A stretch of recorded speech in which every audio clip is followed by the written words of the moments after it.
दोस्तों, एक ऐसा देश जहां पर लड़की के गर्भवती होने के बाद ही उसकी शादी की जाती है। एक ऐसा देश जहां पर पुरुषों द्वारा सगे मामा की लड़की को प्रेम जाल में फंसाने का रिवाज है। एक ऐसा देश जहां पर भागकर शादी करना सामाजिक तौर पर सबसे ज्यादा पसंद किया जाता है। और एक ऐसा देश जहां की लड़कियां घर के अंदर पूर्ण निर्वस्त्र होकर घूमती हैं। दोस्तों, आज हम जिस देश के बारे में आपको बताने वाले हैं उसका नाम है भूटान। जी हाँ दोस्तों, आज हम भूटान के कुछ ऐसे अमेजिंग फैक्ट्स आपके सामने प्रस्तुत करेंगे जिन्हें जानकर आप भी शर्म से पानी पानी हो जाओगे। लेकिन वीडियो शुरू करने से पहले आपको बता दें कि भूटान एक बहुत ही छोटा सा देश है। यहाँ की पॉपुलेशन 9 लाख के आसपास है, लेकिन छोटा होने के बावजूद भी यह देश कभी भी किसी का गुलाम नहीं रहा। दुनिया के सबसे खुश देशों में से भूटान एक है। यहाँ पर विकास का अर्थ खुशियाँ होती हैं। वैसे तो भूटान को दुनिया के गरीब देशों में गिना जाता है, लेकिन दूसरे देशों के मुकाबले यहाँ के लोग बहुत ही ज्यादा खुशहाल जीवन व्यतीत करते हैं। भूटान एक ऐसा देश है जहाँ पर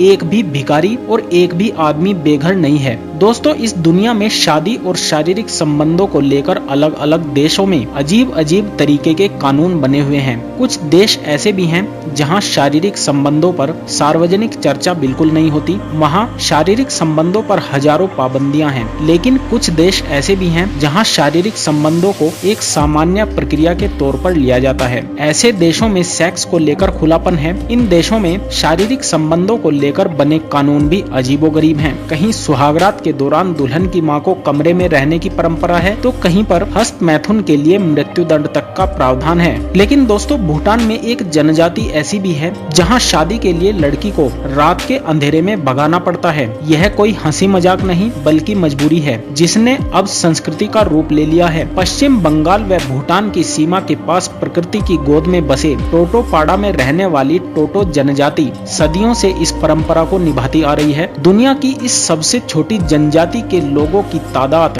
वर्तमान में महज 1400 के आसपास है। टोटो समुदाय के लड़के को जो लड़की पसंद आ जाती है वह उसे रात के अंधेरे में भगा ले जाता है और उसे अपने घर में रखता है। दोनों साथ साथ रहते हैं। लड़की जब गर्भवती हो जाती है तो दोनों की शादी करा दी जाती है। परंपरा के मुताबिक लड़के मुख्य तौर पर अपने मामा की बेटी को लेकर भागते हैं और उन्हीं से शादी करते हैं। शादी का नियम बेहद सख्त है, जिसे तोड़ने पर शादी में ज्यादा खर्च और पूजा पाठ कराना पड़ता है। अगर कोई लड़की मां नहीं बन पाती और लड़का लड़की इस रिश्ते से छुटकारा पाना चाहते हैं तो इसके भी नियम हैं। इसके लिए एक सुअर की बलि चढ़ानी पड़ती है, जिसके बाद उनका रिश्ता खत्म हो जाता है। दोस्तों, आप लोगों को पता ही होगा कि भूटान में महात्मा बुद्ध को पूजा जाता है और उन्हीं के द्वारा बताए गए मार्ग पर जिंदगी को बिताया जाता है। इसलिए यहाँ के लोग बहुत ही शांत स्वभाव के होते हैं। यहाँ पर लड़ाई झगड़े का कोई भी अस्तित्व नहीं है। वैसे तो भूटान के लोग डांस के बहुत ही ज्यादा शौकीन हैं। यहाँ पर हर प्रकार के त्योहार को नाच गाने के साथ मनाया जाता है और जब यहाँ के लोकल लोग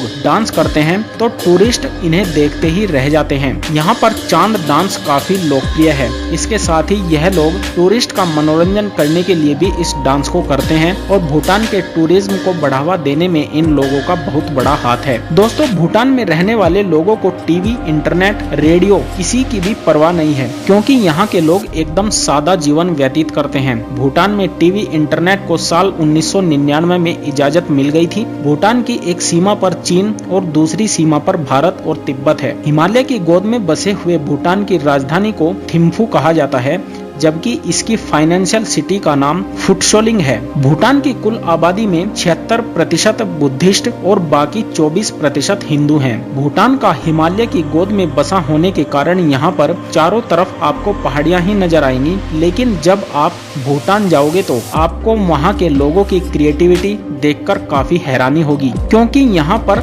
आर्किटेक्चर बहुत ही जबरदस्त है और पहाड़ियों से देखने पर आपको एक से बढ़कर एक खूबसूरत किले नजर आ जाएंगे। दोस्तों, अगर आपको घूमने का शौक है तो आपको बता दें कि यहाँ पर होटल भी बहुत कमाल के होते हैं। पहाड़ों पर बने यह होटल बहुत ही खूबसूरत दिखाई देते हैं। भूटान के लोग पेड़ों से बहुत ही ज्यादा प्यार करते हैं और यह लोग अपने पर्यावरण को बरकरार रखने के लिए हर एक मुमकिन कोशिश करते हैं। इसलिए यहाँ पर पेड़ लगाना बहुत ही ज्यादा लोकप्रिय है। अगर आप लोग ट्रैकिंग जैसे एडवेंचर के लिए शौक रखते हैं तो यह देश आपके लिए बहुत ही अच्छा है। भूटान में ट्रैकिंग करने का एक अलग ही मजा है। यहाँ पर हिमालय के पहाड़ों में ट्रैकिंग करना किसी एडवेंचर से कम नहीं है। अगर आपको भी ट्रैकिंग का मजा लेना है तो आपको यहाँ पर अप्रैल के मौसम में आना चाहिए। अगर आप मौसम का लुत्फ उठाना चाहते हैं तो आपको अक्टूबर के महीने में जाना चाहिए। ऊंची ऊंची पहाड़ियों पर ट्रैकिंग करना, टेंट लगाकर वहाँ पर रुकना, रात में आग जलाकर खाना और खाना तैयार करना, दोस्तों के साथ मिलकर रात को यादगार बनाना एक बहुत ही दिल खुश करने वाला एक्सपीरियंस होता है। तो दोस्तों, भूटान के बारे में आपका क्या ख्याल है, हमें कमेंट करके जरूर बताएं और साथ ही साथ हमारे चैनल को भी सब्सक्राइब कर दें। धन्यवाद।